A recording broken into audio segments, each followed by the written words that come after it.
ir tāda virsotne Laila Svanatijā. Un tad, kad pirmo reizi mēs uzkāpām tajā kalnā, tas bija kopā ar tēti un abiem brāļiem. Un es nebiju nekad neko tādu pieredzējis. Mums bija tie zimenes spērieni, bija, minūtē 10 zimenes šautrus varēja redzēt. 3 stundas no vietas. Un aiztaisot acis ciet un pieliekot guļamais pie sejas, žilba acis, cauri guļamaisam un plakstiņiem un teltīm. Visus tos mezglus, ko es šodien zinu, es iemācījos, kad man bija kādi 6 gadi. Vienā dienā izauļoja mūsu nometnē cauri starp teltīm, tad bars ar kādiem 60-70 zirgiem, kurš džigit zina lejā no kalniem. Izdzīvot tos kalnus caur viņu prizmu, tas ir tā kā priekš manis ieraudzīt tos kalnus vēlreiz pirmo reizi. Sveicināti šeit pie mikrofona Ines Puček, un šis ir raidieraksts Retinātā gaisā, kur es sarunājos ar pašmāju leģendārākajiem alpīnistiem, klinšu kāpējiem, mūsu laiku pārgājienos gājējiem, jeb visiem tiem cilvēkiem, kuri sevi varētu pieskaitīt pie kalniešu cilts. Un šoreiz Liepājas vēji uz podcastu ierakstu ir atsūtījuši atpūtuši bijušo fizikas skolotāju, arī gidu, ne tikai tādā pusauģa vecumā, bet vēl joprojām gidu, klinšu kāpēju un piedzīvojumu aģentūras visurgājēju vadītāju Kristeru Kraftu. Čau! Sveiki, Ines! Es taču pareizi pateicu, vai ne? Tu esi gids bijis jau no pusauģa vecuma, vai ne? Jā, tā ir sākuma. 13 gadu vecumā savu karjeru darba gaitas, jā. Bet tad tu biji gids Liepājā Karostā? Jā, es vadīju ekskursijas turistiem pa Karos un pa Liepājām. Es par to Liepāju gribu bišķi uzzināt vairāk. Nesenāk jau katru dienu uz turieni aizbraukt. Tas, kas mani visvairāk interesē, kā jums tur Liepājā iet ar to kāpšanas sportu? Mums iet ļoti labi. Pagājušajā nedēļā mums saskrūvēja jauns maršruts, kuri ir fantastiski. Līdz ar to tagad ir milzīgs kāpēju pieplūdums, jo visi tos grib izmēģināt. Saprast, kā tad ir. Liels paldies Kasparam, tie maršruti tiešām ir lieliski. Drīz mums būs arī automātiskās drošināšanas ierīces, pēc kāda mēneša. Tā kā varēsim jau sākt organizēt treniņus mazliet citādākā rakursā. Un kāpšana Liepājā notiek. Mums ir viena no tādām foršākajām zālēm, manuprāt, Latvijā. Mums ir 10,5 metru augsta siena iekštelpās, siltumā. Bet es saprotu, ka tur tā aktivitāte ir izveidojusies pēdējos dažos gados. Es esmu tur kopš 2019. gada. Protams, tad bija daži gadi, kad mums bija grūtāk ar tām aktivitātēm. Pirms tam arī bija neliels posmiņš, kad strādāja citi instruktori, kur vairs nav Liepājā šobrīd. Un tad tagad praktiski tad tie pēdējie gadi, 2-3, kopš atkal viss ir klātienē, tad mēs arī tā aktīvi cenšamies un kāpjam. Mums ir arī katru gadu 2-3 reizītes mūsu grupiņi dažādos formātos aizbrauc uz klintīm Polijā vai Spānijā. Tagad aprīlī taisamies uz Dolomītiem. Bet vispār šim kāpšanas sportam Liepājā ir atbalsts cilvēkos, gan pieaugušajos, gan bērnos? Jā, mums ir praktiski visi treniņu laiki ir pilni. Mums tad viens no tiem galvenajiem izaicinājumiem, kā daudz, kur ir treneri, instruktori, lai varētu vairāk uzņemt kāpt gribētājs. Jā. Kā tu pats ar šo kāpšanas sportu aizrāvies? Es aizrāvos jau diezgan agrā bērnībā. Es biju tāds kustīgs bērns, kam patīk sportot un azartisks. Bet laikam jau mans tētis tajā kaut kā ievilka, jo viņam kalni ir arī tāpat fascinējuši no bērnības, pievilkuši. Bet ja Rīgā šeit vēl bija dažādas iespējas kaut kādā šajā kalnu turismā vai alpīnismā kaut kur iet, nodarboties un piedalīties, tad tajos gados Liepājā tāda iespēja īsti nebija. Jā, mums nebija tādas sporta sekcijas vai kaut kas tam līdzīgs. Tā viņš par to sapņoja līdz 90. gadiem, un mēs pirmo reizi aizbraucām uz kalniem 97. gadā, man bija 7 gadi, uz Slovākijas Tatriem. Un es tā pirmā mīlestība, un kur tā arī nekad nepāriet. Tad tā pirmā kalnu sajūta arī tev tādā kāpšanas sportā iet roku rokā? Jā, jo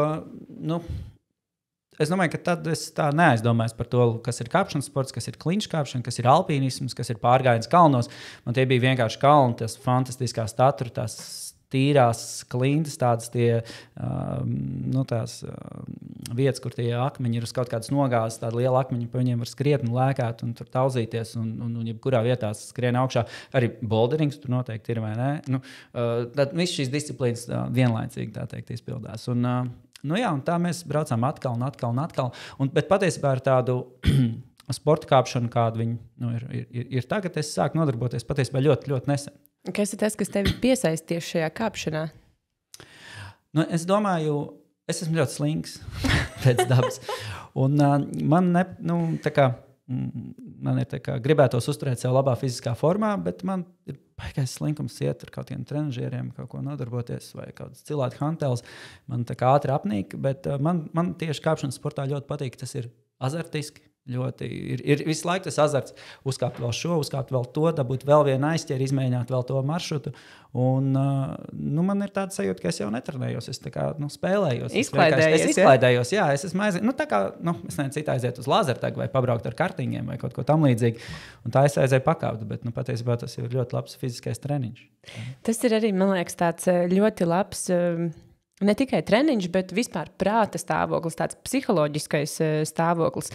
Jo kas man kāpšanas sportā ļoti patīk, ir tas, ka tu nevari tur domāt par to, ka tu esi kaut ko neizdarījis darbā, ka tev kaut ko mājās vajag izdarīt. Tev ir tiešām ļoti jādomā par to, lai tu noturētos pie aizķerēm un būtu tur uz vietas un darītu to. Tajā Imanta Kalniņa dziesmā tik viena doma prātā man, kā nenokrist no tās sienas, kā noturēties pie tām aizķerēm, un viss pārējās.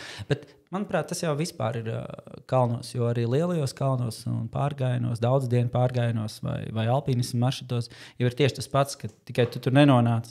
Kāpšanas sportā zālē tu tur tiec 20 minūtēs, respektīvi iesildies, un 2., 3. maršruts, un tu esi tikai un vienīgi tur.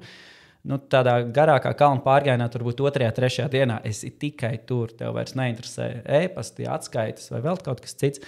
Tev interesē tikai, vai paspēsim pirms pērkona uzlikt telts vai nepaspēsim, vai atkarībā no tā, kas tajā maršrutā notiek. Jā. Tie kalni jau arī nav nemaz tik viegli pieejami. Te aizēju Liepājā uz zāli un viss tavas problēmas vismaz uz 2 stundām pagaist, kamēr tu kāpi. Jā, diezgan precīzi. Bet kā tev liekas, vai Liepājā kāpšanas sports varētu kļūt tik ļoti populārs, ka jūs tur uzbūvējat boulderinga zāli, piemēram?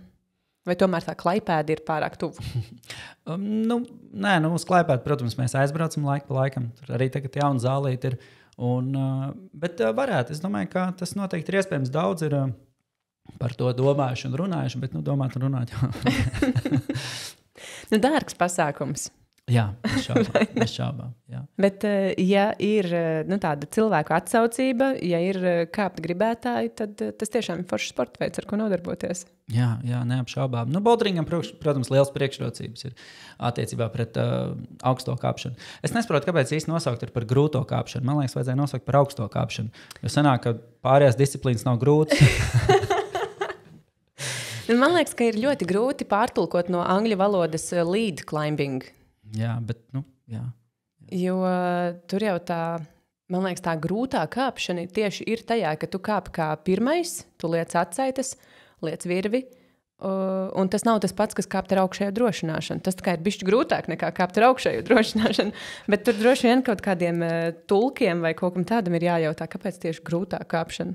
Un interesanti, kā lietuvieši to sauc. Jā, sapcīt.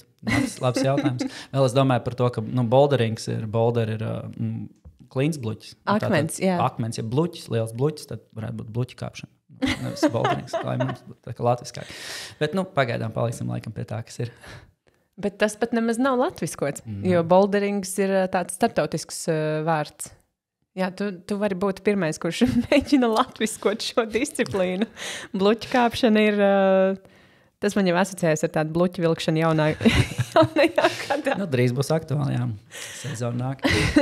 Bet labi, mēs mazliet aizrunājāmies par visādām lietām. Tu tā forši pastāstīji par to savu pirmo mīlestību pret kalniem, kas tevī izveidojās Slovākijā, Tatros.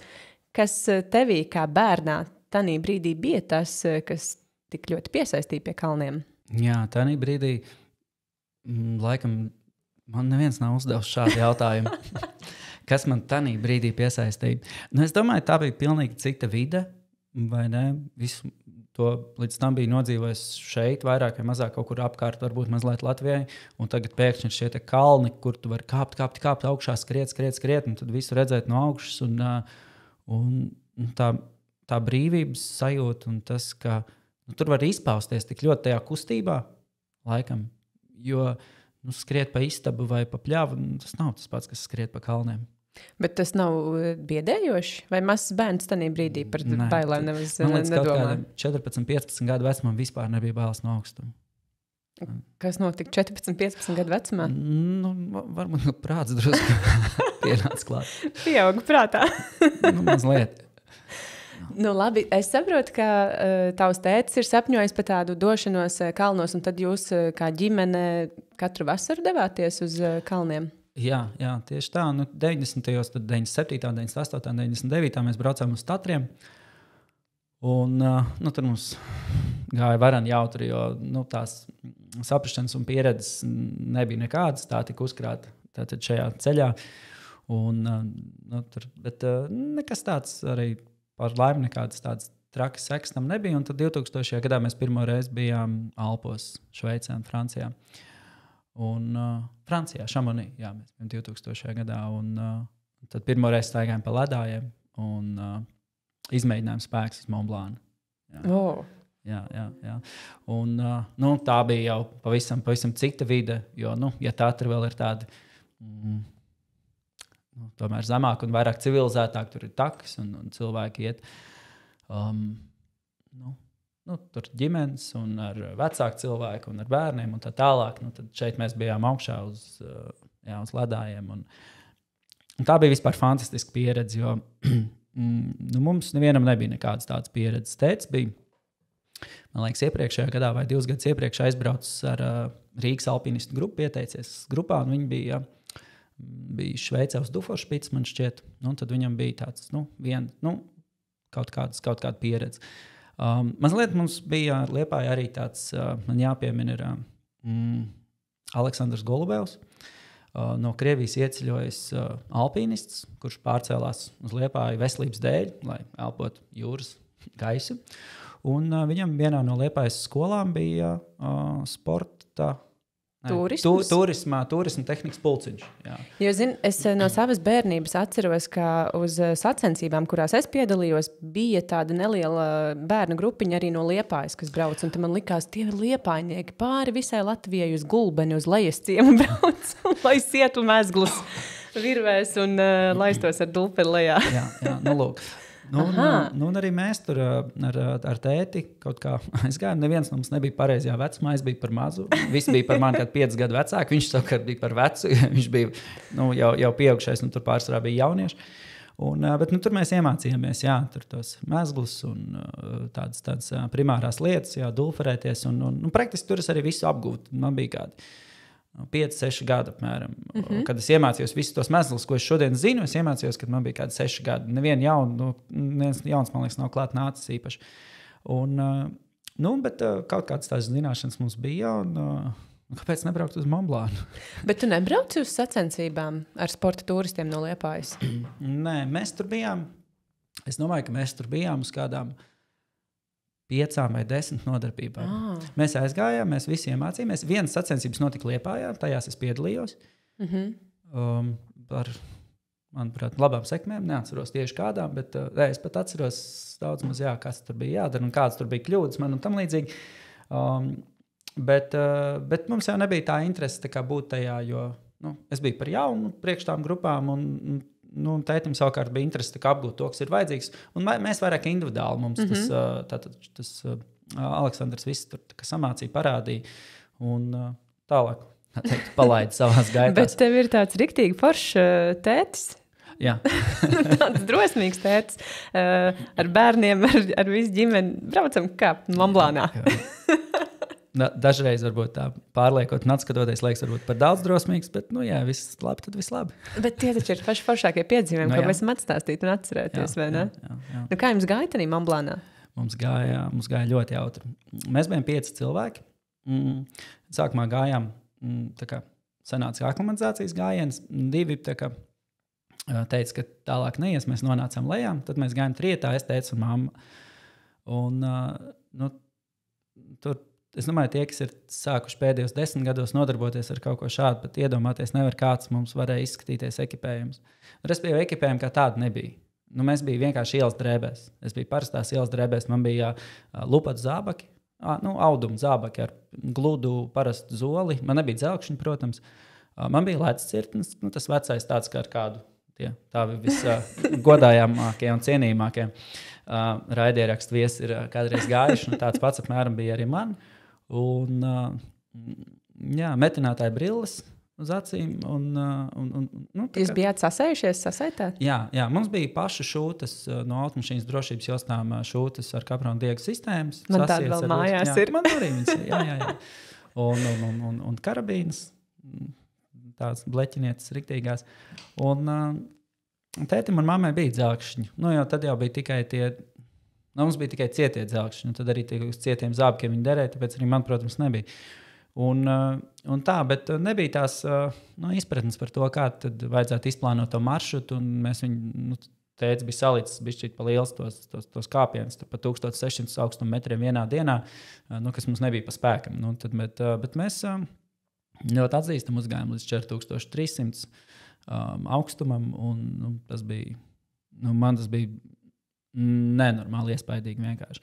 Un ir tīpaši redzēt visus tos pārējos, tos Eiropas kāpējus 2000. gadā, viņi izskatījās tā kā kosmonauti. Tas ir tā, ka tagad es aizbrauktu uz kaut kādu NASA centru un skatītos tos, kas no raķetes izkāpj ārā.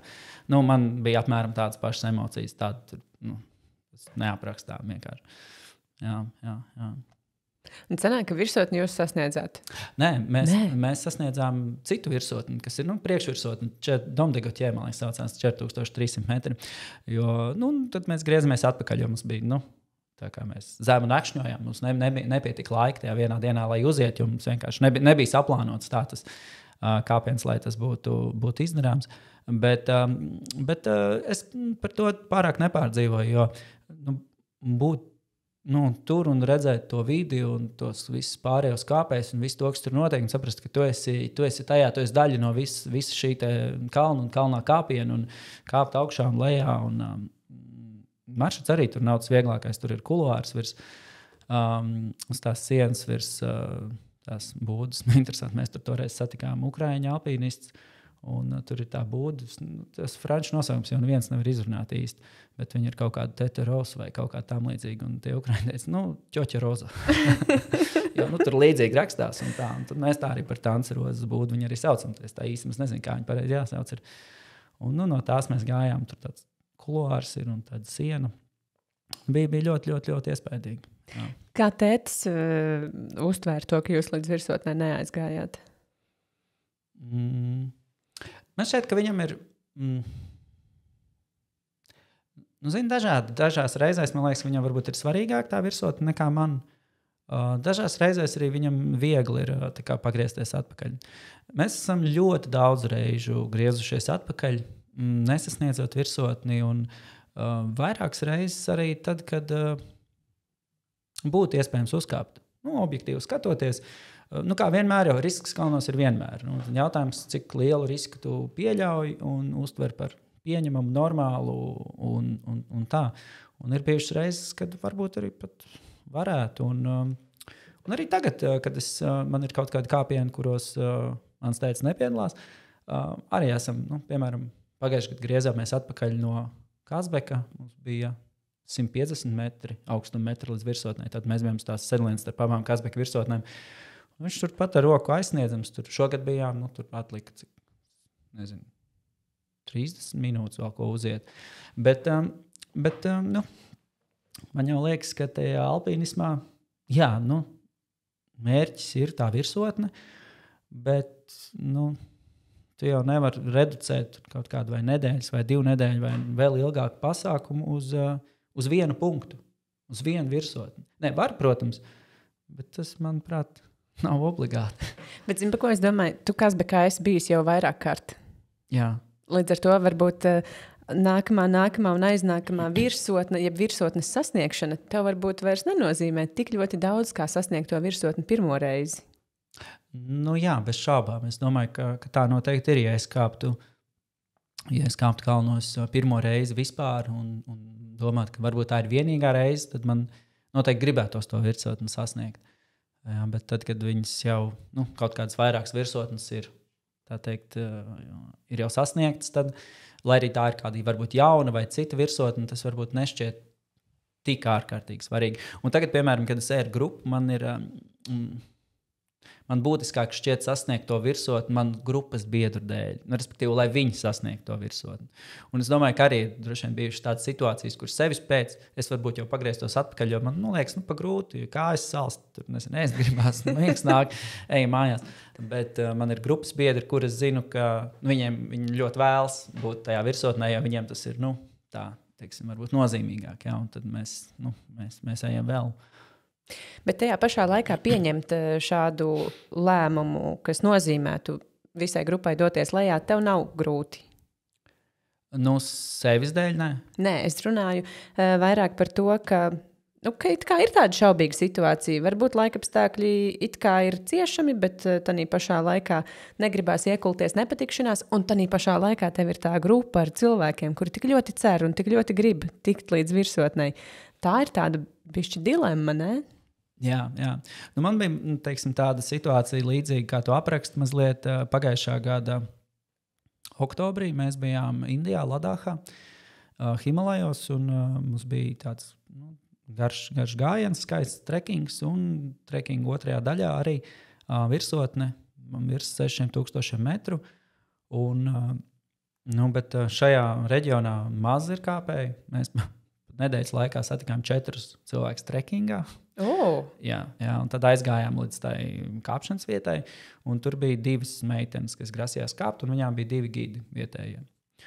Bet viņas pusceļā uz virsotni griezās atpakaļ, un līdz ar to mēs bijām vienīgie pa pāris dienām, kas vispār to virsotni kāpa. Līdz ar to taks tur nebija, jāskatās pašiem, un līdz tas uzreiz to kalnu padara bišķiņu citu, vai ne? Un, tomēr virs 6000 tā skābekļi ir mazāk. Bet man likās, pēc tam es tā domāju, ka, ja man nebūtu šī dilemma galvā, ka man jātērē viss tas skābeklis, man kājām būtu tik daudz vieglāk, jo viņām būtu tik daudz vairāk gaisa.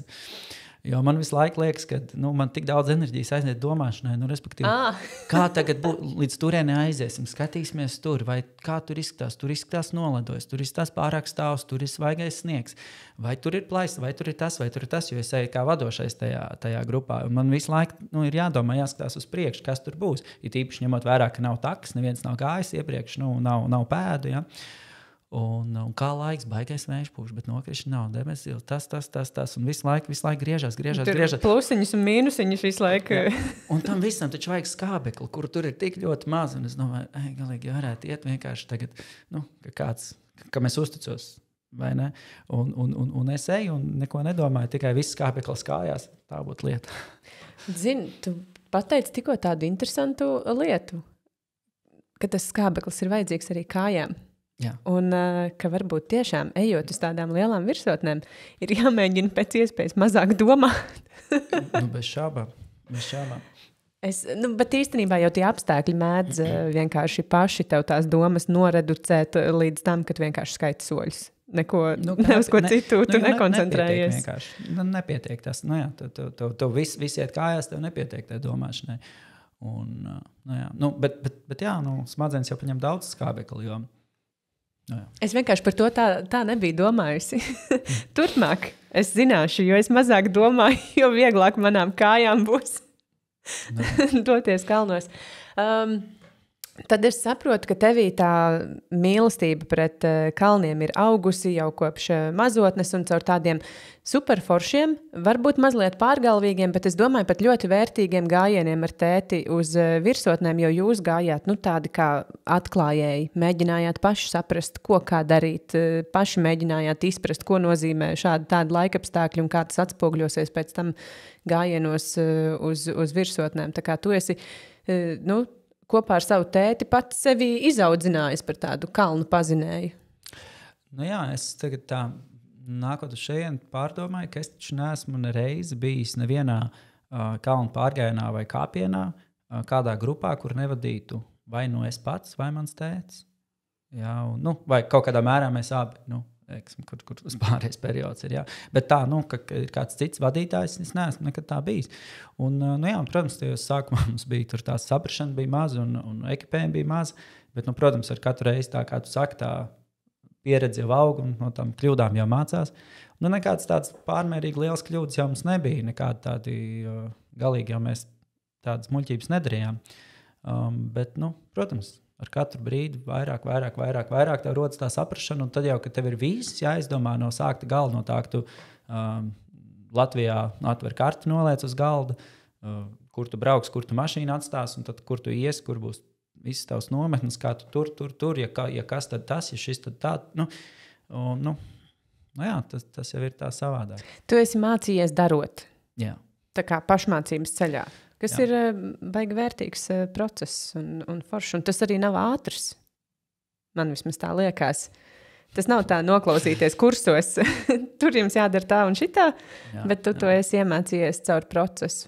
Jā, tā sanāk. Starp citu, pieminēji par kartes likšanu uz galda. Tu esi papīra karšu piekritējis? Es principā līdz laikam kāds 2-3 gadus es eju ar telefonu karti. Līdz tam, es gāju ar papīra kartēm. Jo, kāds ir pamatojums? Nebija telefona. Tāda normāla. Ok, var arī tā būt, protams, jā. Es saprotu, ka tu esi ar ģimeni vairāk kārt bijis Tatros, un arī tagad visur gājēji piedāvā braucienus uz Tatriem, tad tu Tatrus pazīsti kā savu kabatu apmēram. Jā, bišķiņi ir tā. Bet vienmēr jau tur ir droši vien arī kaut kas jauns, ko redzēt, iepazīt un atklāt. Jā, pilnīgi noteikti. Tur ir, tie ir ļoti, ļoti, ļoti skaisti kalni. Un viņi ir tepat, un mēs viņus par tādiem kabatas formāta kalniem sauc, jo viss, man liekas, ir tāds aptverams. Viss, ko tu redzi, tu tur var vienā dienā aiziet, principā. Baigi forši tie Tatri, viņi ir ļoti pieejami, ļoti tuvu, bet varbūt tiešām reizēm cilvēki viņus nemaz nenovērtē tā, kā vajadzētu novērtēt. Man personīgi arī Tatri bija pirmie kalni, un kas man tur bija par pārsteigumu, ka mēs izjutām visus iespējamos laikapstākļus, ko var izjust arī jebkuros citos, arī lielajos kalnos, un tas, ko es gribēju teikt, ka tos Tatrus nevajag novērtēt par zemu. Tie ir perfekti kalni tieši arī tādai pirmajai kalnu pieredzei.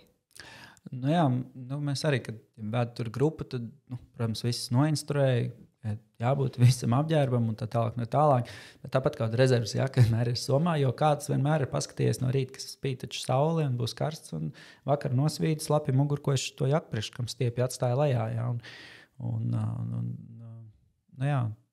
Tā ir arī bijis, ka cilvēkiem augšā kaut kur uznāks slikts laiks, nosalst rokas, un tur jāpieturās ar tām rokām, vai tur pie tām ķēdēm, kur viņas ir, vai vienkārši pie akmeņiem, bet pirksti ir sastinguši, un to ķēdi nevar rokā noturēt. Cimdi nav, un ko tagad darīt.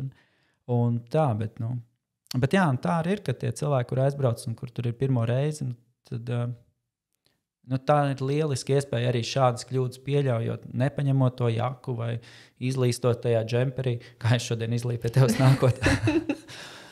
Vai arī bez tiem cimdiem atsaldējot tos pirkstus. Saprast uz savas ādas to, ka kalni ir kalni. Un kalns nekad nevar novērtēt pa zemu. Un kalni vienmēr ir jāņem nopietni. Kā tad citādāk tas cilvēks to... cilvēks jau neticīgs ir pēc savas būtības. Viņam jau var stāstīt, bet vislabāk jau cilvēks saprot to, ka viņš uz savas ādas izbauda tomēr. Jā, bet redz, bieži vien sanāk tā, ka cilvēki metās uzreiz uz to Everestu. Par ko liecina tās milzīgās cilvēku rindas, par ko liecina tā lielā komercija tur, un ka cilvēki, varbūt es pat teiktu, nerespektē tos kalnus un neievēro tādu pakāpeniskumu lietās. Kā tu uz to skaties? Skaidrs, ka komercija mūsdienās ir pilnīgi visur un visā, ka nav nekāds brīnums, ka viņi ir arī alpīnismā, un ja Nepāla to, kā valsts to akceptē un pieņem, kāds mums tur ko daudz komentēt, ja viņi tā dara. Skaidrs, ka man tāda veida kalnoskāpšana personīgi neinteresē. Es tajā nesaskatu to, kas mani kalnos vilina. Mani vilina pirmkārt tas, ka tur ir maz cilvēku, ka ir kaut kāda zināmā mērā tāda būšana pašam ar sevi, ar dabu, ar tiem cilvēkiem, kas ir tajā tavā grupā un komandā. Man vilina tas, ka es esmu pats noteicējis par to savu. Kā tajā dziesmā, ka man nekāda priekšnieka nav. Tu neietu uz kalnu virsotnī grupā, kur tev ir kāds gids? Nē, par to, jo ar gidu jau arī ir kā. Ar gidu jau tu vari sarunāt, kā darīsim tā, darīsim šitā, bet tur jau ir, kad tev ir jāstāv rindā, tu jau nevari padarīt tā, kā tev gids izdomā, ka tur ir jāpielāgojās visādām. Tur jau ir visas tās pašas problēmas, kas šeit uz zemes sākās. Visas tā loģistika un tā tālāk. Tas tā kaut kā vairs nav interesanti. Jo tur jau tās vairs nav kalnu lietas, tās ir jau loģistikas lietas. Tas ir kaut kas tāds, kas man vairs tik ļoti neinteresē. Bet par to, vai var iet, vai pakāpeniski, vai var uzreiz skriet kaut kur uz augšu. Es personīgi esmu par augstu personīgo brīvību. Man tā ir ļoti svarīgi, ka katrs cilvēks var darīt tieši tā, kā viņam gribās. Piemēram, ja kāds izdomā, ka viņš tur aizvakar iemācījies peldēt, bet viņš ir pārpeldēt Baltijas jūru, un ir skaidrs, ka viņš kaut kur pusceļā aizies pa burbuli, bet ja viņš ļoti tā grib, lai viņš tā dara.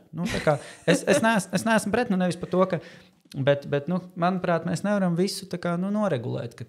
Tā kā bija tajos vecajos laikos, ka tur ir klases un kategorijas, un tev ir jāiziet tur tas un tas un tas, tam bez šaubām ir lielisks pamatojums.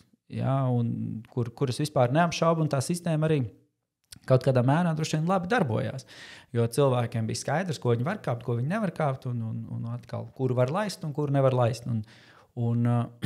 Bet nav jau tā, ka tajos laikos nenotika negadījumi. Viņi tāpat notika, jo ir atkal citas lietas, kuras to ietekmē.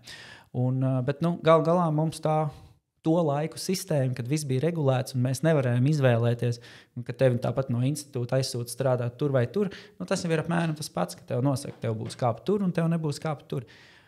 Man jau liekas, ka mums tādā brīvākā pasaulē jādzīvo, kur katrs var kāpt, kur viņš grib. Varbūt tas tāds nepopulārs viedoklis, bet katram jau ir iespēja iepazīties ar riskiem, ar aprakstiem, ar viedokļiem, ekspertu rekomendācijām, tad pieņemt lēmumu, vai viņš grib kāpt vai nevar kāpt. Jo, piemēram, man arī ir cilvēki, kas ir ļoti daudz piemēru, kur cilvēki aizbrauc uz gan lieliem kalniem bez pieredzes iepriekšējas, tam atbildīgi sagatavojās, un, protams, tas gandrīz vienmēr ir pieredzējuši kāpēju pavadībā, uzkāpīja kaut kādas nopietnas kalnus. Tas taču ir iespējams. Kāpēc ne?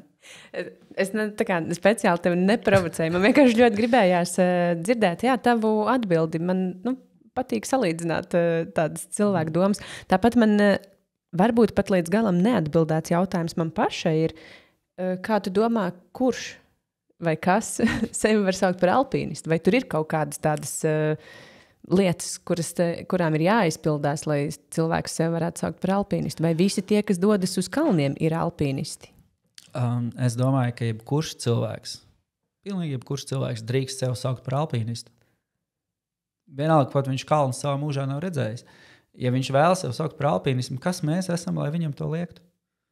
Bet ja tā nopietni atbildot uz šo jautājumu, kam sev vajadzētu vai kas drīkstētu sev saukt par alpīnistu, man liekas, jebkurš cilvēks, kurš kāp kalnos, jebkādā veidā arī, ja viņš aizbrauc uz Tatriem un iziet maršrutiņu, jebkādu pa taciņu, viņš kāpi kalnos, alpīnists, tulkojumā uz latviešu valodu nozīmē kalnos kāpējs, kalnā kāpējs. Tu kāpi kalnā, tad tu esi alpīnists. Un, man jau liekas, kāda ir vajadzība dalīt īstajos alpīnistos un neīstajos alpīnistos. Vai, lūk, tas ir hikings, tas ir trekings, tas ir alpīnisms, tas ir augstkalna alpīnisms. Katrs jau pats zina, kas viņš ir. Katrs jau pats zina, kur viņš kāpj un kāpēc. Un īsti jau tikai katru pašu interesē, kas viņš ir. Nevienu jau citu neinteresē, kas tu esi. Tā, vai ne? Vai nevienu citu jau īsti neinteresē, vai es esmu kliņškāpējs, vai alpīnists, vai vēl kas cits. Vai kur tu vispār esi bijis, kur esi uzkāpis? Galā, jā. Un tad, protams, ir jautājums arī par to, vai tu kāpi, tā kā, ne tieši tu, bet vispār, vai tie cilvēki kāpj sevis dēļ, vai kāpj, lai varētu pateikt kādam, ka es esmu bijis Everestā, vai ka es esmu bijis kādā citā, 7000-niekā? Nu jā, man liekas, ka jebkuru lietu darīt citu dēļ ir diezgan bezjēdzīgi. Tad tam kādam citam ir jābūt ļoti īpašam cilvēkam, lai viņa dēļ kāds kaut ko darītu. Bet tādas vispārējās publikas dēļ, es domāju, kaut ko darīt ir diezgan bezjēdzīgi. Un, man liekas, domāju, arī par tevi noteikti varētu tā teikt, ka tavi paziņas droši vien pieņem automātiski, ka tu tajā Everestā esi bijusi. Tad ar tiem kalniem ņemies, tu tur kāp, tu tur brauc droši vien, kad Ines taču Ines ir bijis Everestā. Protams, kā viņš tajos kalnos visu laiku. Un, tā, tic man, pajautās tev tā arī pateiks, jo īsti jau neinteresē tos citus cilvēkus, kurš tur ir skaitās tāds vai šitāds alpīnists. Droši vien. Nē, es domāju, ka nē. Tomēr mani paziņas neviens nedomā, ka es biju Everestā. Bet tas ir jautājums, ko man bieži prasa. Tad nākamais būs Everests. Un tad es saprotu, ka laikam jau tiem cilvēkiem, kuri ikdienā varbūt neinteresējas par kalniem, tas Everests ir tas zināmākais, un tad liekas, ka tas ir tas, kur visi viņi kāpj. Vai ne? Jā. Bet par ko es vēl esmu domājusi, runājot arī ar kaut kādiem veco laiku vai mūsu laiku alpīnistiem vai kalnos kāpējiem,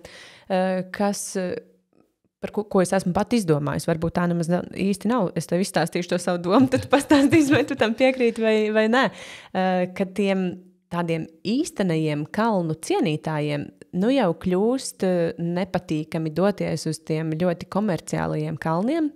Un tas īstais alpīnists tādā vecajā izpratnē, viņam gribēsies doties vienalga arī uz Himalajiem vai tepatās Alpos, bet uz virsotnēm, kurām varbūt pat nemaz nav nosaukuma, uz virsotnēm, kurās ir drīzāk tehniski izaicinošāk kāpt, nekā, ka tā ir virsotne, kur es varu pateikt, kur es esmu bijuši šitajā, un citi cilvēki to zinās, vai tas ir Matterhorns vai Montblancs vai Kazbeks. Es tev pilnīgi un absolūti piekrītu šajā jautājumā. Es tagad arī ar visurgāju grupu biju augustā Kirgīzijā, Tjanšanā. Mums bija kalnu pārgājiens bez alpīnismu elementiem. Vairāk dienu pārgājienu, un es paņēmu jaunu maršrutu. Uz 4 dienām mēs arī šķērsojam 2 pārējas, kurām nav nosaukuma kartē un kurām nav takas arī kartē. Bet es paskatījos un arī zināju pēc apraksta, ka viņas ir viegli pārējams. Un tad, protams, ka tur nebija neviena cilvēka. Mēs atkal 4 dienu laikā 2 cilvēkus pirmajā dienā satikām, kad 4 pēdējā dienā, restīvi ciemam tuvāk. Jā, visā pārējā maršrutā neviena cilvēka nav. Un man, protams, laiku pa laikam cilvēki prasa, vai es nerīkošu pārgājienu, trekkingu apkārt Montblancam. Jā. Ļoti iespējams, ka nē.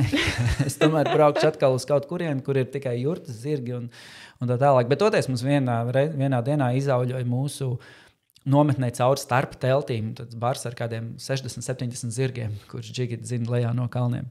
Jūs bijāt uzcēluši kaut kur viņu ceļā teltis? Mēs bijām pie upes, uz līdzenā vietā, bet tur vispirms govs aizgāja, tā zolīte, tie zirgi tur tā starp tām teltīm, mēs ātri visus uzšilpām, lai visi izlien ārā, lai tā redzot cilvēki jau zirgs virsū neskrien gluži.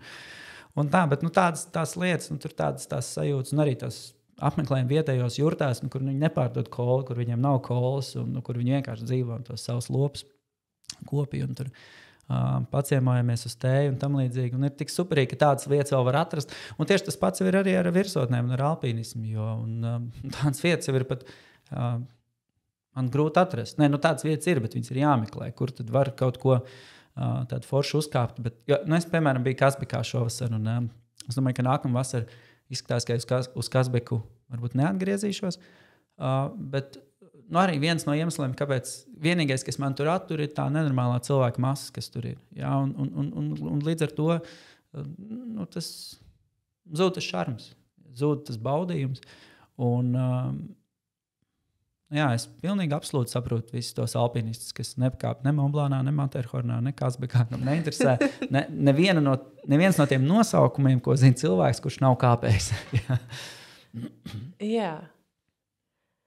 Bet es par tām citām virsotnēm es laikam aizdomājos par to, ka mūsu laikos mums ir tik ļoti maz laika. Jo jābūt ir darbā un tādī plakanās zemes dzīvē ļoti jābūt iekšā. Un it kā jau tu gandrīz vai nevari dabūt tik daudz tās brīvās dienas, lai dotos kalnos kā tāds atklājējs, jo tur tās pieejas aizvien ir nedēļu 2 garas, un tad uz šīm virsotnēm ir maksimāli noīsināts tas laiks, lai pietiktu gan aklimatizācijai, gan vieglai aizkļūšanai, lai tu aizēji izdari savu darbu un brauc mājās. Jā.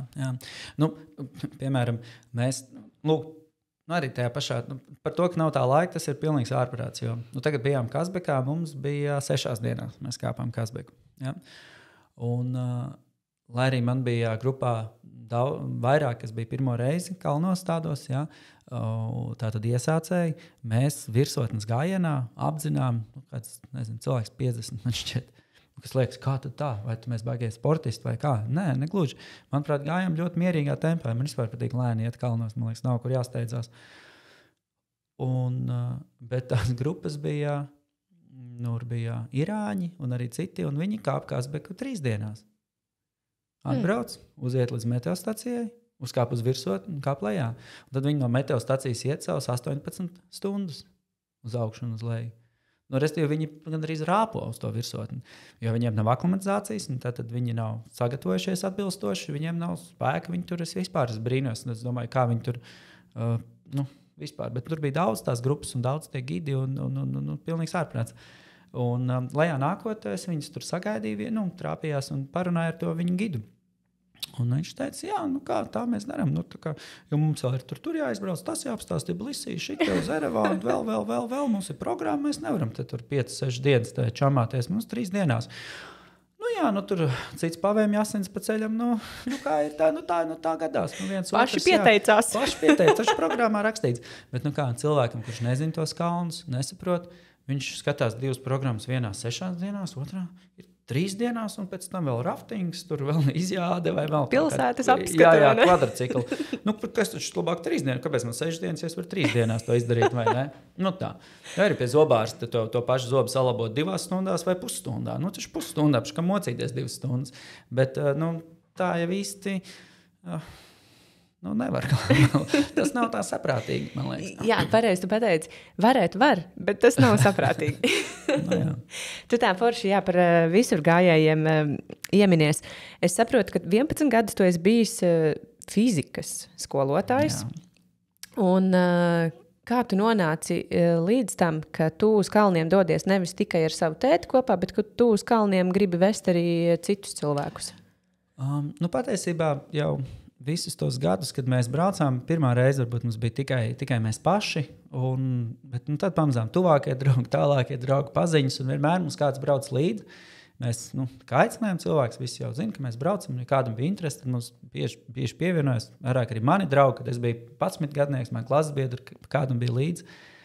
Un tad īsi pirms pandēmijas es tādu pirmo reizi aizbraucu uz Svanetīm, mēs Lailā kāpām un Tetnuldī. Un tur es pirmo reizi paaicināju cilvēkus nepazīstams sev līdzi, bet vienkārši tā es ieliku ziņu, es braucu, varbūt kāds grib braukt, un tā mēs aizbraucām.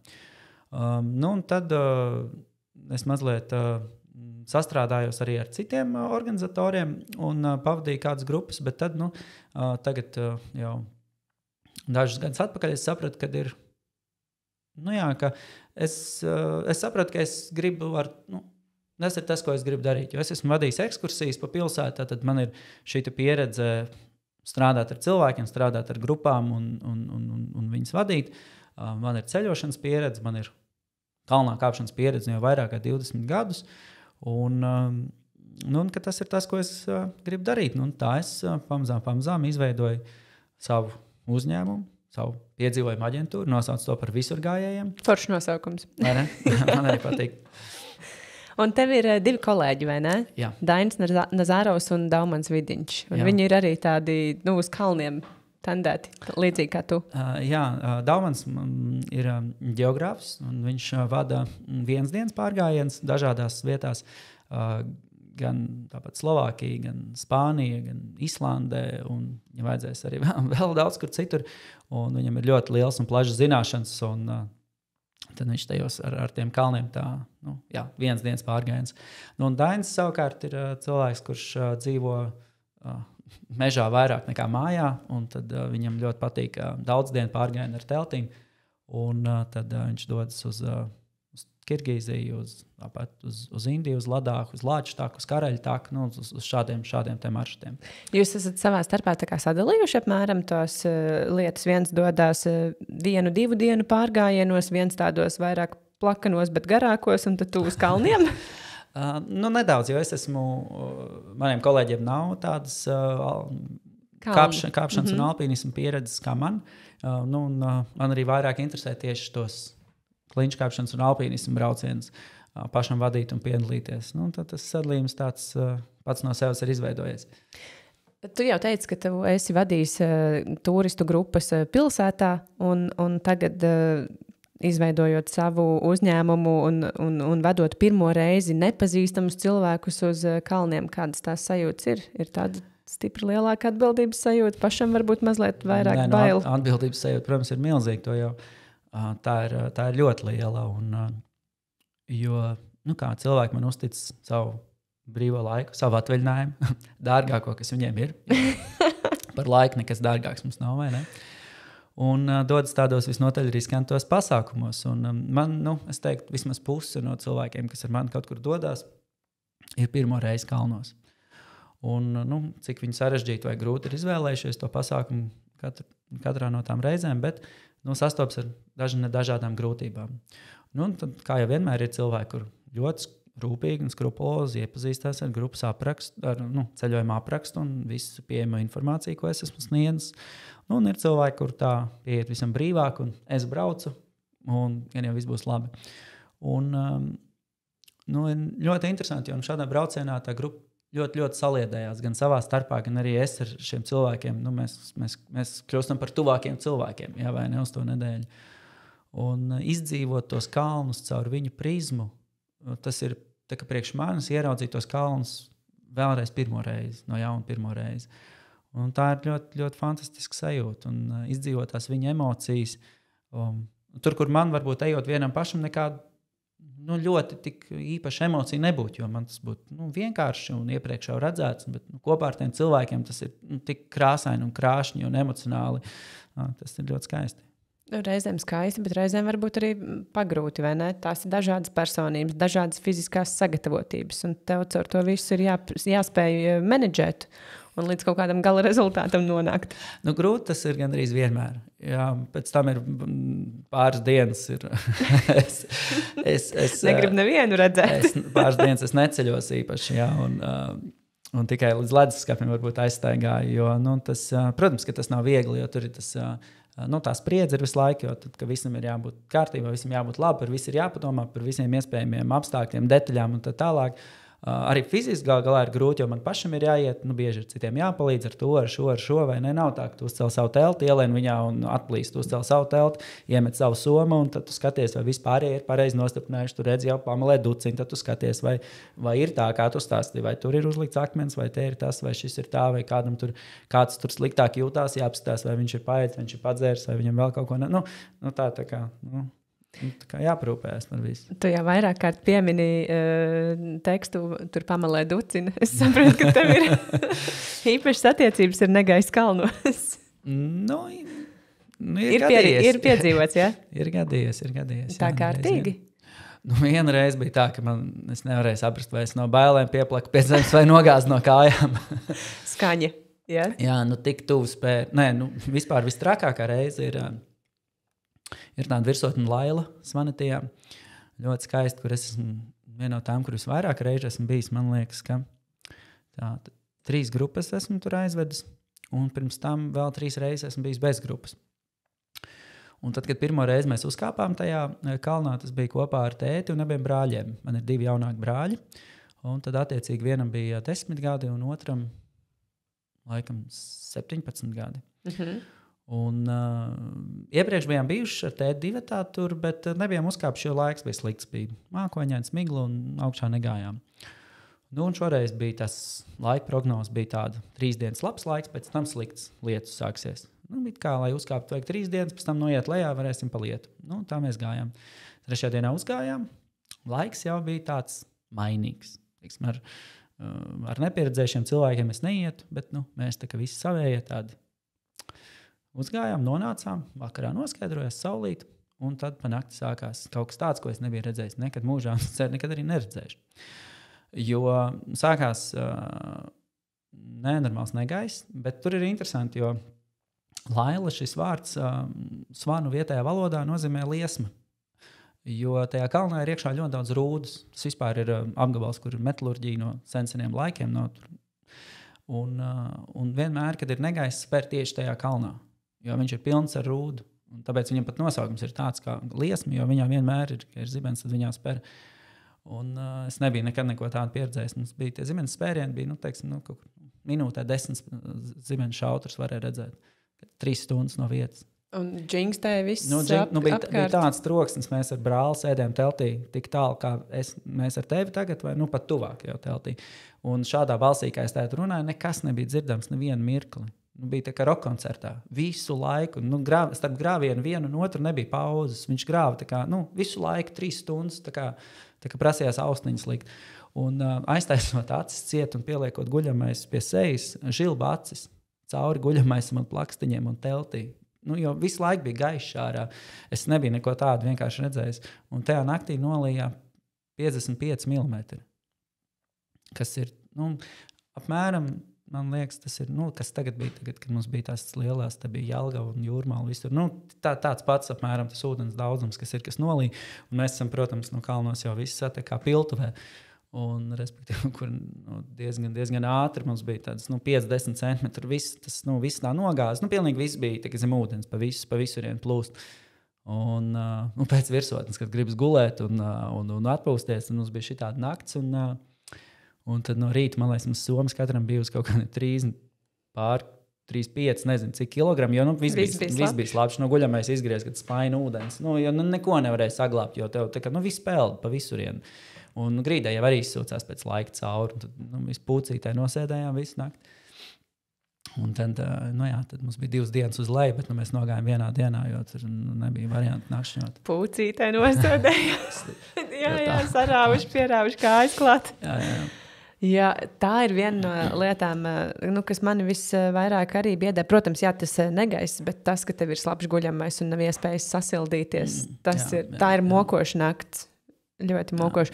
Bet es domāju, ne tikai no tā, ko tu redzi un dzirdi, tas izbīls, bet izbīls noteikti ir arī no tā, vai netrāpīs mūsu teltī, ne?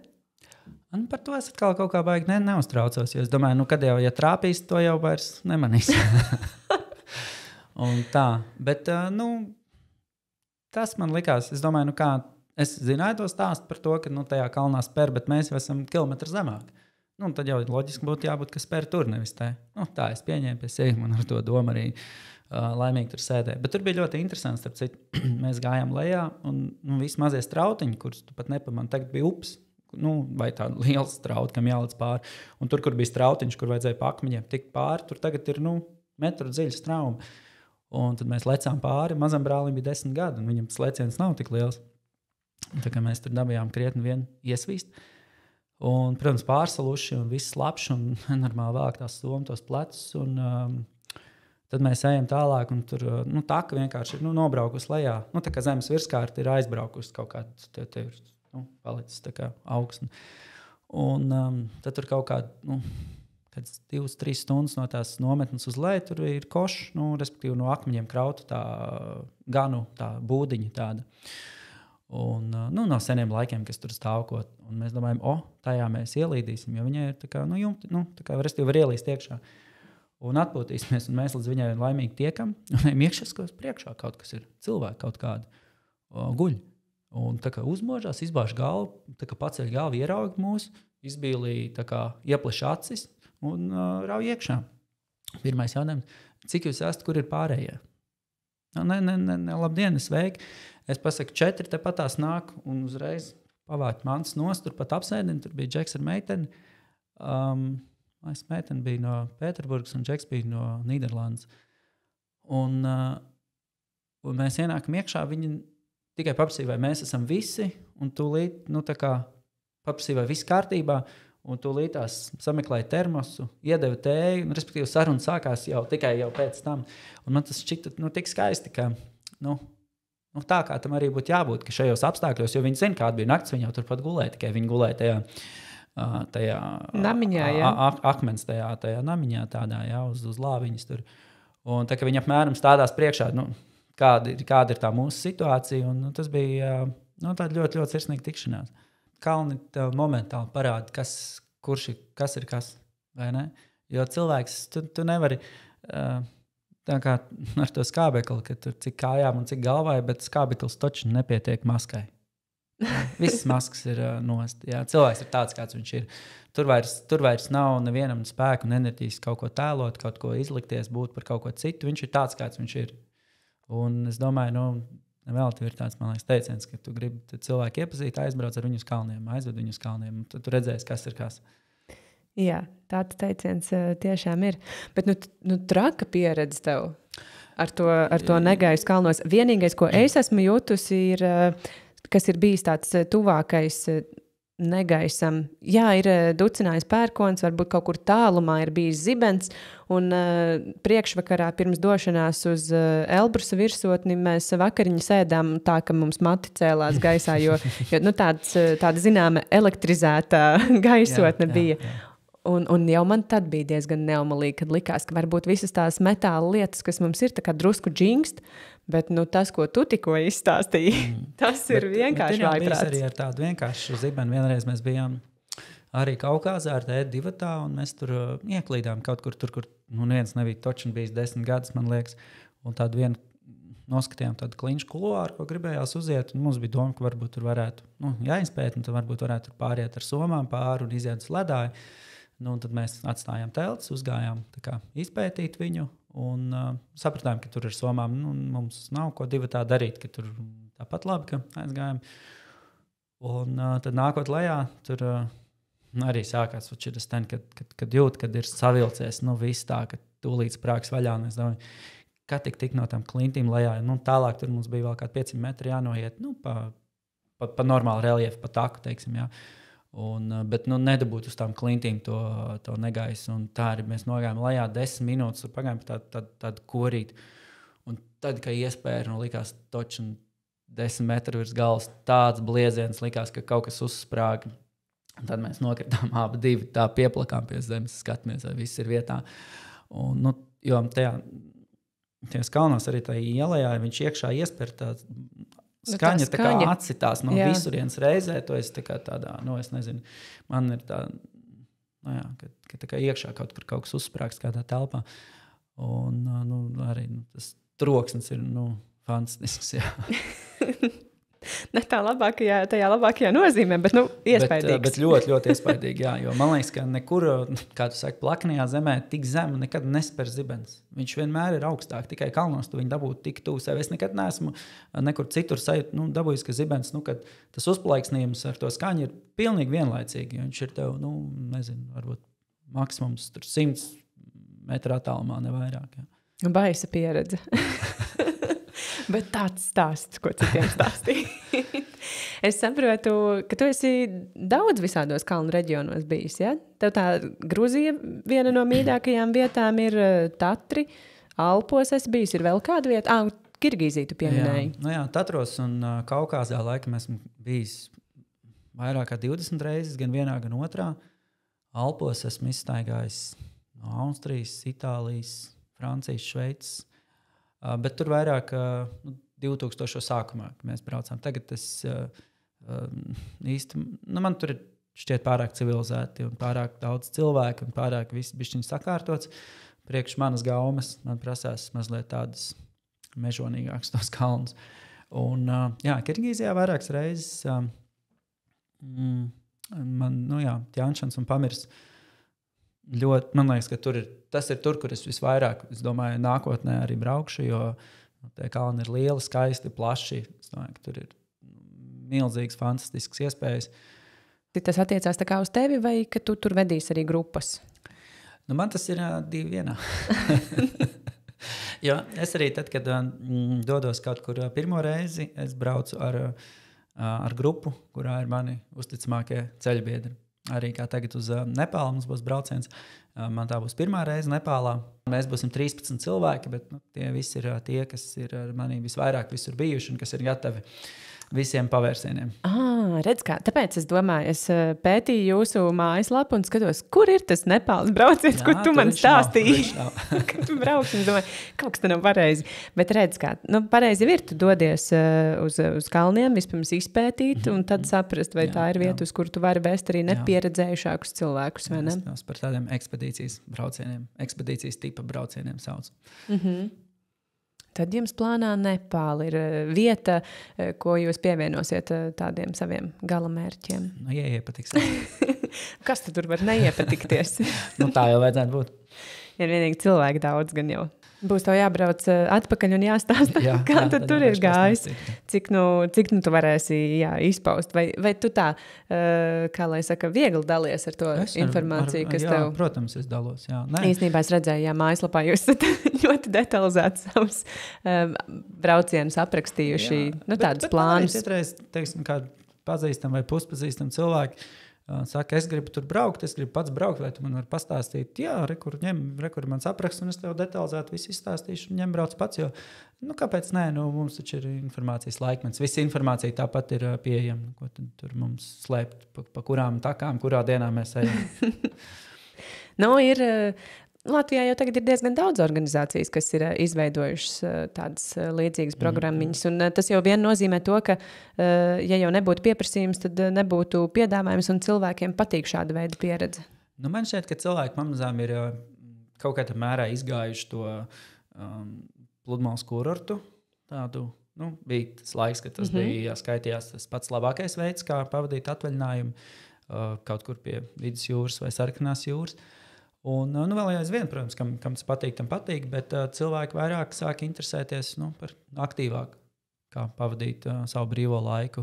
Un brauc tiešām daudz cilvēku dodās dažādos pārgājienos, kas varbūt ikdienā to nedara, kas nav tie ārdzīves cilvēki vienmēr un visu laiku bijuši, bet kam ir tāds, es to ieraudzīju, es dzirdēju kādus stāstus, man tur kāds bija tur, draudzene vai darba kolēģis, vai vienalga, un es gribu redzēt, es gribu saprast, kas tur ir, es gribu pamēģināt, es gribu iziet un kādā pārgājienā, kādā lielākā un sajust to. Un cilvēkam gribas iziet ārā, tā kā, pa īstam pie dabas tādā nozīmē, ka tu esi brīvs un ka tu vari darīt, kā tu gribi, pa labi, pa kreisi, uz augšu, uz leju, izpaudies, vai ne? Kad tu aiziet tajā nometnes vietā, šajā pļaviņā mēs nakšņosim, kur likt to telti? Jebkur. Lietas jebkur. Tuvāk upē vai tālāk. Liksi tuvāk, būs mazliet skaļāk burbuļos, bet tuvāk būs aiziet pēc ūdens. Liksi tālāk būs... Dari, kā tu vēlies, izpaudies. Lietas uz kuru pusi ieeji. Var likt pret rietošo sauli, var likt pret lecošo sauli. Var likt vispār pret mežu. Pret kokiem. Vai vienalga. Tā, ka tu vari darīt, kā tu gribi izpausties. Un mūsu tajā ikdienā jau ir mazliet tā, ka, viss ir jau noteikts, kā tev būs būt. Un tev jau pašam ir, tu esi tikai tāds izpildītājs savai dienai un nedēļai. Tādās konkrētās kaut kādās lietās, ka tas dienas plāns ir diezgan skaidrs. Jā. Bet tad, kad tu aizdodies kaut kur, tad varbūt visus... Bet galvenais ir noteikti paņemt līdzi to domu, ka šeit var būt visādi. Jā. Un nebraukt ar kaut kādām konkrētām ekspektācijām, ka... spīdēs visu laiku saule, un man būs perfektās kalnu bildes, ko ielikt Instagramā, un beigās ir migla, uzejot uz virsotni. Tā var būt. Jā, tā bieži tā, protams. Tā noteikti tā gadās ir visādi. Bet ja mēs runājam par taviem tādiem kalnu plāniem vai sapņiem, tu tās virsotnes skaiti? Kas ir tas, kāpēc tu uz virsotnēm eji? Neatbildi tikai ar to slaveno teikumu, ka es eju kalnos tāpēc, ka viņi ir. Kas īsti ir tas, kas tevi tur tā īstam pievelk? Es esmu domājis. Virsotnes es neskaitu. Es neesmu saskaitījis, cik reizes es esmu uzkāpis, un vai man nav sarakstīns. Varbūt kādreiz jāuzstājas ir. Bet man laikam patīk, man ir svarīgāk nevis par to nosaukumu vai augstumu vai kādu viņi tur ir, kur tur vai valstī vai kur augstākā vai kā, bet lai ir skaists pārgājiens, lai skaists ir tas pasākums, lai tur ir baudāms viss tas gājiens. Man vienkārši patīk iet tajā pārgājienā. Un man patīk iet tur, kur es esmu prom no civilizācijas. Man liekas, arī tā daba ir ļoti, ļoti, ļoti skaista. Un tā iespēja, ka tu uzkāp augstu un saproti, ka tu esi uzkāpis tik augstu, kur kaut kādā brīdī, kur tu esi, kur varbūt 1 no 100, 1 no 1000, 1 no varbūt 100,000 cilvēkiem uz šīs pasaules vispār var tur uzkāpt. Jo ar to vispār tikai nodarbojas tik maz cilvēki. Un tu redzi kaut kādas tos klints un ledājus un veidojums visus tos koras un tā tālāk, kurus tas ir ekskluzīvi, tas ir unikāli, tāda iespēja tev nav. Un arī tas, ka tu to visu redzi, jo tu to esi nopelnījis pats ar savām kājām tur ejot. Un tas man šeit ir arī, tur pat nerunājot par augstkalniem, bet arī par nelielākiem pārgājieniem. Tagad bija, nesen tas tāds joks internetā, ka ielikt bildi ar kaut kādiem ezeriem, un tur paraksts apakšā es gāju pārgājienā 6 dienas, lai nobildētu šo kadru. Un komentārs apakšā, jā, skaties, bet es uz viņu skatos virtuvē ēdot rosolu. Ja tā bilde ir internetā, vai ne? Un, bet tas zemteksts jau šim te jokam ir tāds, ka vienam tā bilde neko nenozīmē, bet otram tas skats ir saviļņojošs, jo viņš ir gājis 6 dienas, lai ieraudzītu to kadru savām acīm, vai ne?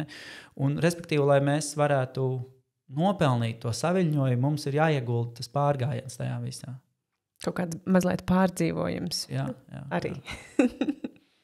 Sanāk, cik dienas gadā tu esi pārgājienos? Es saprotu, ka tā ir tāda nosacīta tava ikdiena braukt un vēst grupas uz kalniem, uz citām valstīm. Pagājušajā gadā bija vispilnākais gads. Es dienas nesaskaitīju, bet es mēģināju saskaitīt braucienus un bija vai 18 vai 19. Es biju ļoti, ļoti daudz, bija bišķiņ pa daudz, jo nogurst un tāda slodzīta ir. Šogad mazāk ir, bet arī saskaitīs vai 10 vai 12, man šķiet. Tad vidēji katrs ir kādas 10 dienas. Bet es saprotu, ka šeit arī ir baigi svarīgi to balansiņu ievērot. Jo it kā liekas, ka tu nodarbojies ar nenormālu foršu lietu. Kur var būt labāk ar superīgu kompāniju doties kalnos, bet ja arī šis ir pa daudz, tad baigi traki ir tā viena no skaistākajām lietām, kas tev patīk. Jau kaut kādā brīdī tev var kļūt mazliet kaitinoši un baigi. Jā, ir ļoti jāpiedomā, jo tā kā nepārstrādāties, jo tieši tā, kā tu saki, tu dari to, kas tev patīk, tev gribas vēl un vēl un vairāk un vairāk un vairāk. Bet ir, tā, jātur sevi mazliet grožos.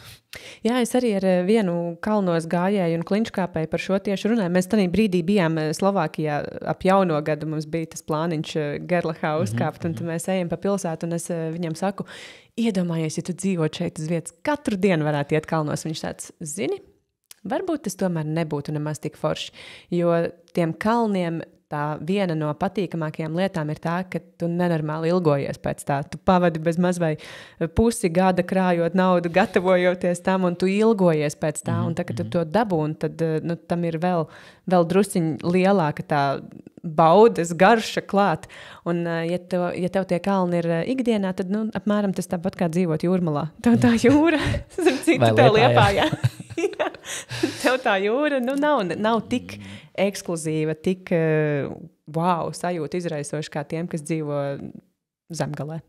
Jā, tā noteikti tas ir, jā.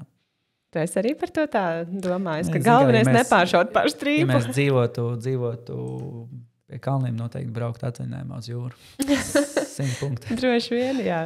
Bet īstenībā es nezinu, vai tie, kas dzīvo, teiksim, Tatros, aizbrauksim apstīties to līdzenumu.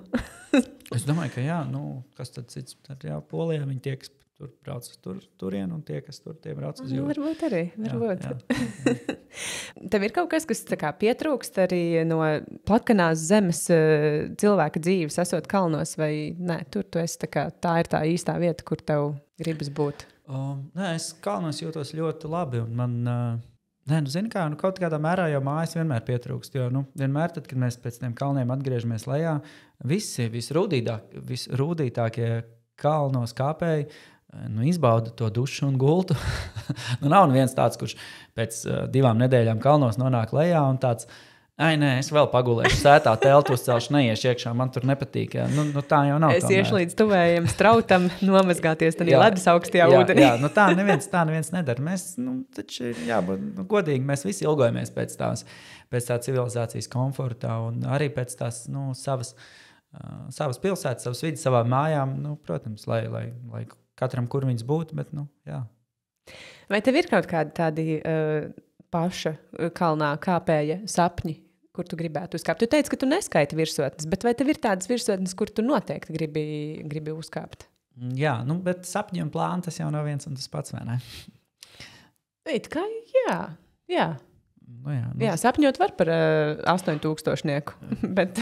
Sapņot vispār var par jebko. Jā, nē... Jā. Man liekas, ka man pat nav tādas sapņu virsotnes, kuras gribētu uzkāpt. Es principā būtu jebkur. Nu, ir tik daudz skaistu virsotņu. Tik daudz ir skaistu virsotņu. Viena skaistāk par otru. Un tā kā es uz visām pēc kārtas esmu gatavs. Arī tas ir labs variants. Braukt, kur... kas vienkārši tev tādu piedāvājumu, kas iekrīt klēpī, piemēram, vai kas pēkšņi uzrodās. Tāpat man bija ar manu kalnu karaļtaku. Es zināju, kaut kur iekšēji sevī, es zināju, ka es kaut kur aizbraukšu viena pati, bet man nebija vispār pilnīgi nekāda plāna, uz kurieni un kas un kā. Un es sēdēju darbā, vienā brīdī man bija brīvāks laiks. Un kaut ko googlējot datorā un ieraugu, karaļtaka. Un pilnīgi uznāk tā sajūta viss. Es šeit braucu. Es līdz tam par tādu vispār nezināju neko. Jā. Tie tādi interesanti brīži. Man daudz tā notiek. Es esmu ļoti daudz ceļojumus izplānojis, esot citos ceļojumos, jo es tik daudz laika pavadu kaut kur prom, ka arī tas, tas administratīvais ir plānošanas darbs bieži vien pārceļās uz turieni, uz hoteļiem un lidostām un lidmašīnām un tā.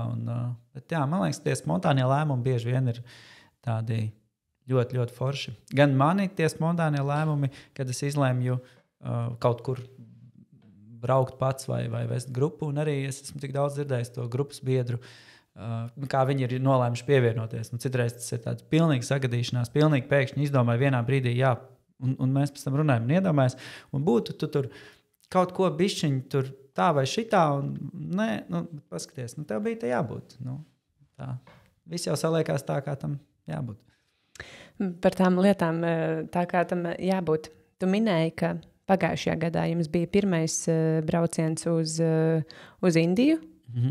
Šogad bija vēlreiz tāds brauciens. Praktiski to pašu. Ja? Tad, tur jau jums ir izstrādāta programma. Ar šo es tev gribēju jautāt, tas ir jūsu jau ceļojumu galamērķu plānos iekļauts maršruts. Jā, būs arī nākamgad.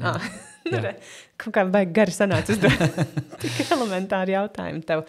Bet jums ir tāda galamērķu paciņa, vai ne? Kas ir nokomplektēta, uztaisīta, un tur jums ir tāds kārtīgs plāns uz katru vietu, un pie tiem jūs arī pieturaties tiem galamērķiem. Jā, nākamgad ir jau 2 būs klāt. Jā, jau. Būs vēl klāt. Un tad vēl tagad jūs domājat par to izpētes braucienu uz Nepālu, vai tas arī tā kā aizies? Tas vēl varētu būt. Jā, kopumā jau noteikti, ka vairāk vēl būs klāt. Jā. Nevar paspēt visu aizbraukt, kur gribās. Bet šis, man liekas, vismaz no tā piedāvājuma, ko es esmu dzirdējusi par Himalajiem, tas jūsu Indijas gājiens, kur nesatiek ceļā nevienu cilvēku, varētu būt diezgan vilinošs. Es domāju, ka ļoti, jo mēs viņu tēt izgājām kā trekkingu, tātad, jeb kalnu pārgājienu, bez kāpienu uz virsotnes, bet arī pārējais 4900 un 5200, kā gan augstu. Un tas reģions ļoti, ļoti interesants, jo tur ir budisms, nevis hinduisms, un tie cilvēki, kas tur dzīvo, respektīvi nav tur turismu vispār. Tā no mūsu izpratnes. Jā. Šoreiz mēs nedēļas laikā satikām laikam kaut kādus 6 vai 7 cilvēkus, turistus, citus, tā kā viņi tur vispār nav. Un ar tiem vietēji iedzīvotāji ir tik ļoti sirsnīgi un ar viņiem iepazīties un palikt pie viņiem ir fantastiski. Arī viss ir neskarts un jā. Tā ir pavisam cita lieta nekā iet, kad ir tās masas. Tāpēc es arī izvēlos, man gandrīz visi galamērķi ir tādi, kur nav daudz cilvēku, vai arī mēs braucam sezonā, kad tur nav daudz cilvēku. Tāpēc, ka tas ir tas, kā man patīk, tad es arī citiem piedāvāju braukt tā, kā es saprotu, kā ir forši. Bet es tā aizdomājos, tas ir arī tāds, gandrīz vai koks ar diviem galiem. Droši vien tās vietas, kur šobrīd tev liekas, ka ir pilns ar cilvēkiem, kādreiz tur arī bija tādi pirmie braucieni, kad tur arī visi vietējie, nav neviena turista.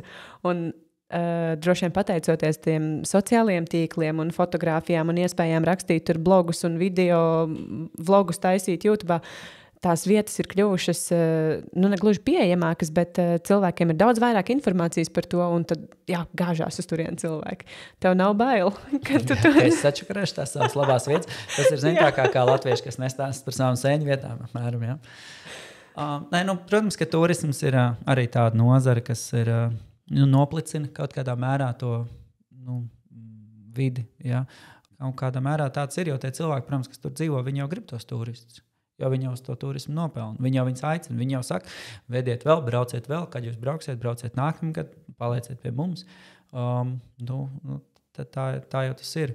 Un, man jau šķiet, ka tomēr Eiropas kalnos, kur tik ļoti piedomāts par infrastruktūru, par organizāciju un vispārējo, tā kapacitāte ir daudz, daudz lielāka. Respektīvi, tur var iziet cauri daudz vairāk turistu, nenodarot kaitējumu tai videi un arī viens otram netraucējot un jūtoties ok. Kur, diemžēl, jāsaka, ir Kaukāzā, Vidusāzijā, tādas kārtības nav.